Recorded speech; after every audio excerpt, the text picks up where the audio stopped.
Hey, class out there in online land, you can see from the board, this is Blues Day, February the 3rd, 2015. I got blue shoes. It's all good.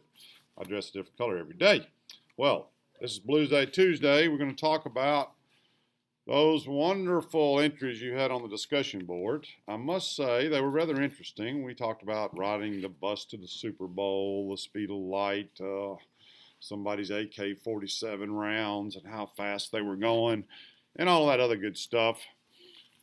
However, sad, as I tell my students here, and just ignore that idiot, she will get a 0 for the day for interrupting my video.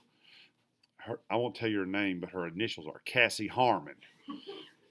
But anyway, going right on, those discussion board entries were interesting, I guess, and fun maybe. But as I tell my students here, you need to have more BS. Yes, that's what I said, more BS. That is, be specific. Yeah, let's be specific. So hopefully after this lucid morning lecture, you will understand how they should have appeared on the discussion board. Okay, so first of all, there's 3 ways we can describe motion in this chapter. 3 ways. 1, distance. 2, speed. 3, velocity.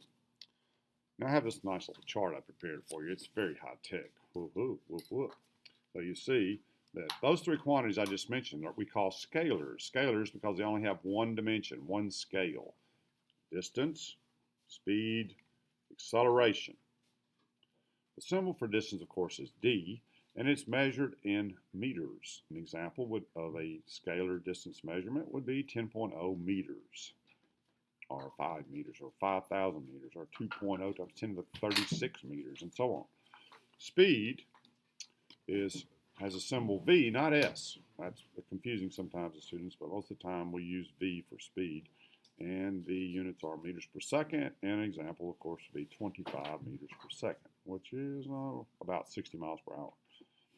And acceleration, which is A, and as a scalar, has no direction. It would just be units meters per second per second. And an example would be 10 meters per second squared. Okay. Now, embedded in this video are 2 questions. There will be 3 other questions in some other videos. If you answer these 5 questions and email me the answer the 5 questions, email me the answer, you'll get 1 point added to your midterm. I will do this each week, so those points add up pretty quickly. That's pretty nice. Student last semester had 12 points added to her midterm exam. Okay, so here we go. The first question is, what are the 3 scalars and what are the 3 vectors? Now, you already know the answer to the first one, which are distance, speed, acceleration. Now for the second part. The scalars are what we use in everyday language. Most everybody understands it, not a problem. Distance, everybody knows what that is, how far you go, everybody knows what speed is, how fast you're going. Acceleration is how much you change your speed over time. Most of those are fairly familiar. But then we get to vectors, because in physics we're concerned not only with what direction, what the distance is, we also want to know the direction. This gets very important, like if you're flying an airplane at so many meters per second north and the wind is blowing at another direction, then that'll affect the speed of the aircraft and how much fuel is needed. That's going to be kind of important if you want to get to your destination on time and safely. So vectors have not only a 1 dimension, they have direction. Examples are displacement, which is distance with the direction. Now in your textbook, D is usually bold-faced. It's kind of hard to write, so I usually have my students put a little arrow over the D. Distance is measured in meters. Displacement is measured in meters also, but it has a direction. Example is meters with the direction are 120 meters south. That is the displacement vector, 120 meters south. The other vector is velocity, which is just like speed, except now it has a direction. And just like with displacement, it's usually bold-faced V. But if you write a V with an arrow over it, everyone knows in the physics world that that is a vector, and it is velocity. Velocity. The units are meters per second with direction. An example is meters per second west, 55 meters per second west.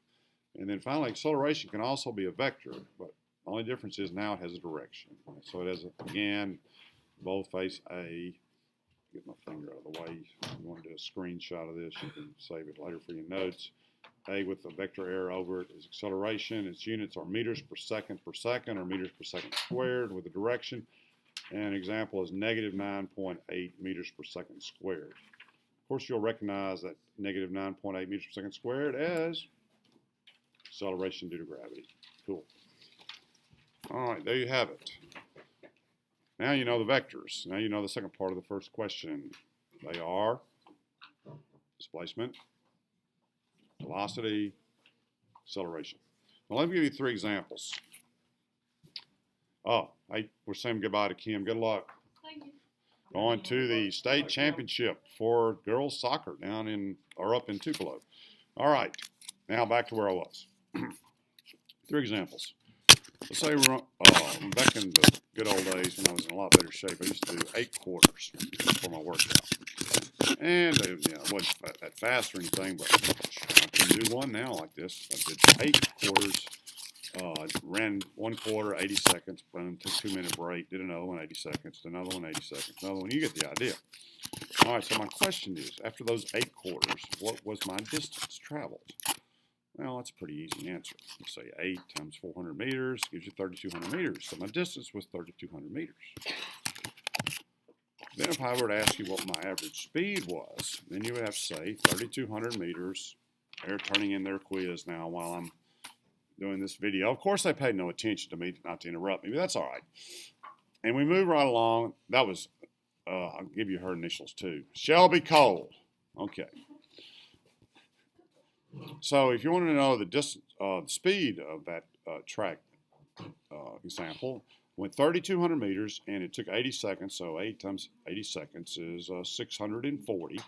So you divide 3,200 meters by 640 seconds.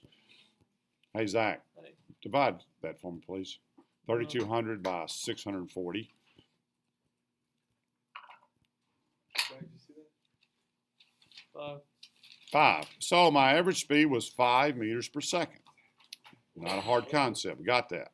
Acceleration, we did not change my speed. I read in a constant, perfect 80 seconds. So on 400 meters. So we had no acceleration. So the acceleration was 0.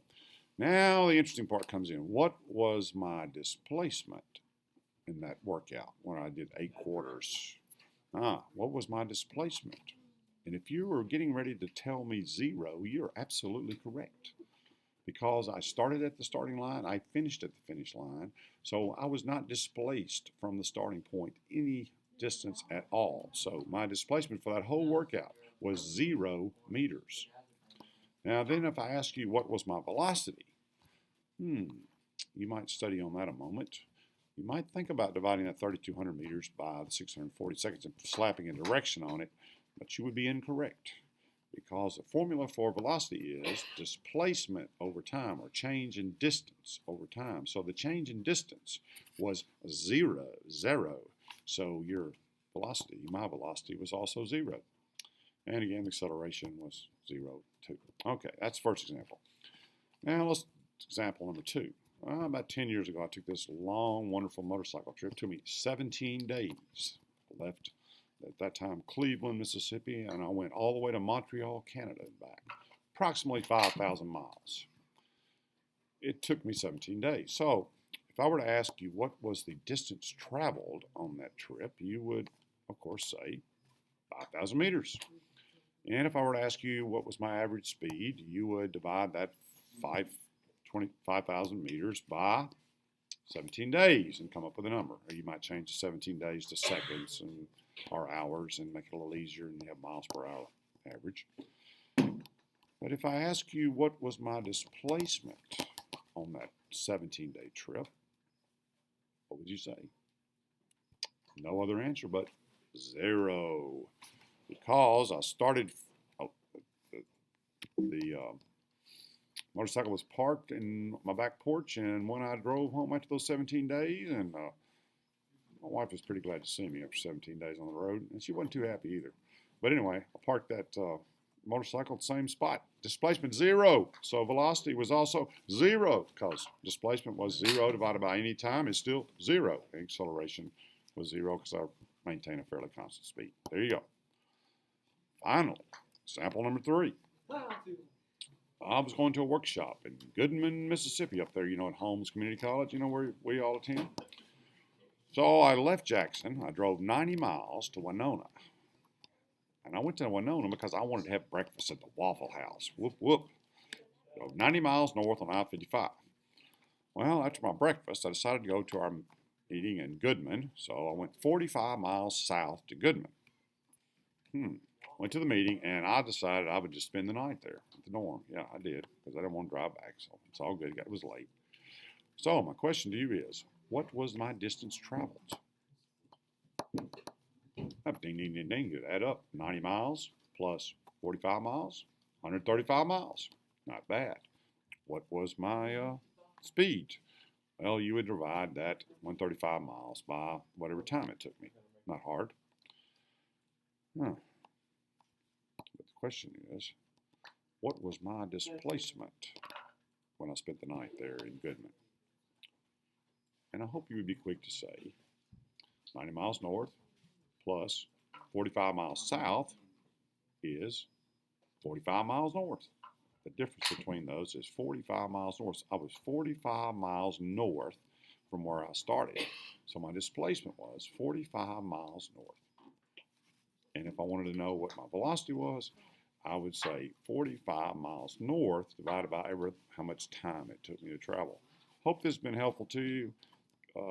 Reminder that your problems are due midnight this Friday. Your lab is due midnight this Saturday.